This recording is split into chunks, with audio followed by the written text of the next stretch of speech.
आइए मित्रों, हमारे YouTube चैनल स्वाध्याय में आपका हार्दिक स्वागत और अभिनंदन।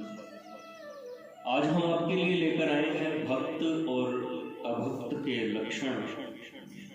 इस शीर्षक पर प्रेरणादायक ज्ञानवर्धक ज्ञान चर्चा।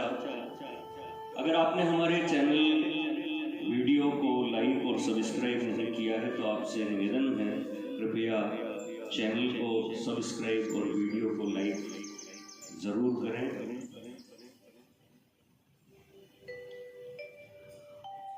जो पुरुष अपने वर्ण धर्म से विचलित नहीं होता, अपने सुहृद और विपक्षों के प्रति समान भाव रखता है, किसी का द्रव्य हरण नहीं करता तथा किसी जीव की हिंसा नहीं करता, उस अति उदार और स्थिर चित्त व्यक्ति को ही भगवान विष्णु का भक्त जानो। जिस निर्मल मति का चित्त कली कल्मष रूप मल से मलिन नहीं हुआ और जिसने अपने हृदय में श्री जनार्दन को बसा रखा है, उस मनुष्य को भगवान का अति भक्त समझो। जो एकांत में पड़े हुए दूसरे के सोने को देखकर भी उसे अपनी बुद्धि द्वारा तृण के समान समझता है और निरंतर भगवान का अनन्य भाव से चिंतन करता है, उस नर श्रेष्ठ को विष्णु का भक्त जानो। कहां तो स्फटिक गिरिशिला के समान अति निर्मल भगवान विष्णु और कहां मनुष्यों के चित्त में रहने वाले राग द्वेष आदि दोष भगवान के हृदय में आते ही दोष नष्ट हो जाते हैं। भला हिमकर चंद्रमा के किरण जाल में अग्नि तेज की उष्णता कभी रह सकती है?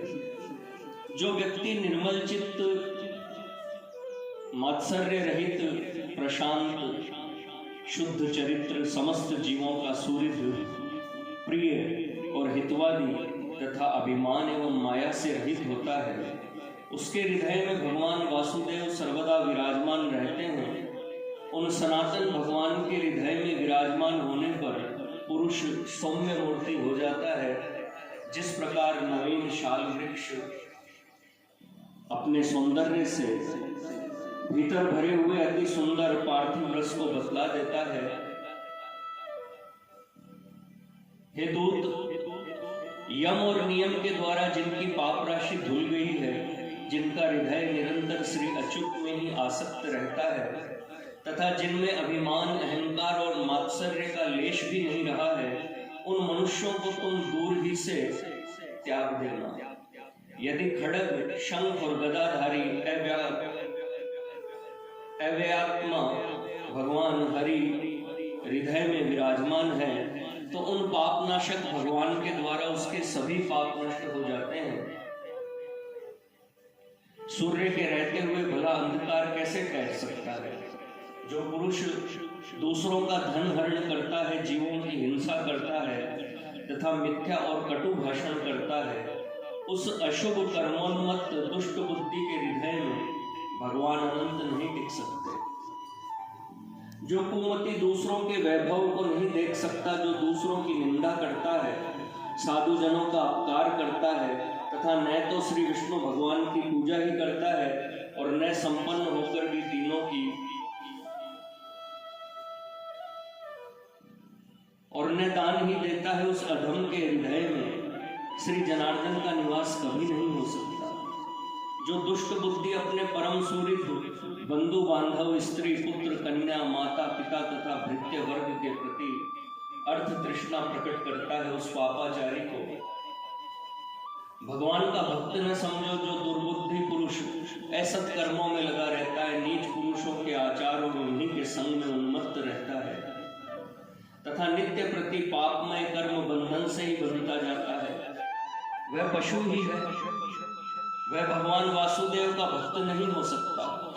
ये सकल प्रपंच और मैं एक परम पुरुष परमेश्वर वासुदेव ही है। हृदय में भगवान के अनंत स्थित होने से जिनकी ऐसी स्थिर बुद्धि हो गई हो, उन्हें तुम दूर से ही छोड़कर चले जाना। हे कमल नयन, हे वासुदेव, हे विष्णु, हे धरणीधर, हे अच्युत, हे शंख चक्र पाणे, आप हमें शरण दीजिए। जो लोग इस प्रकार पुकारते हो उन निष्पाप व्यक्तियों को तुम दूर से ही त्याग देना। वसति मनसि यस्य सो व्यात्मा पुरुष वर्ष्य न तस्य दृष्टि पाते तव गतिरथवा ममास्ति चक्र प्रतिहत वीर्य बलस्य स्वन्य लोक्य है। जिस पुरुष श्रेष्ठ के अंतःकरण में वे अव्यात्मा भगवान विराजते हैं, उसका जहां तक दृष्टिपात होता है वहां तक भगवान के चक्र के प्रभाव से अपना बल वीर्य नष्ट हो जाने के कारण तुम्हारी अथवा मेरी गति नहीं हो सकती। वह महापुरुष तो अन्य वैकुंठ आदि लोकों का पात्र है। मित्रों, यह थी भक्त और अभक्त के लक्षण इस शीर्षक पर प्रेरणादायक ज्ञानवर्धक ज्ञान चर्चा। अगर आपको हमारा चैनल वीडियो पसंद आए तो इसे लाइक और सब्सक्राइब अवश्य करें। धन्यवाद।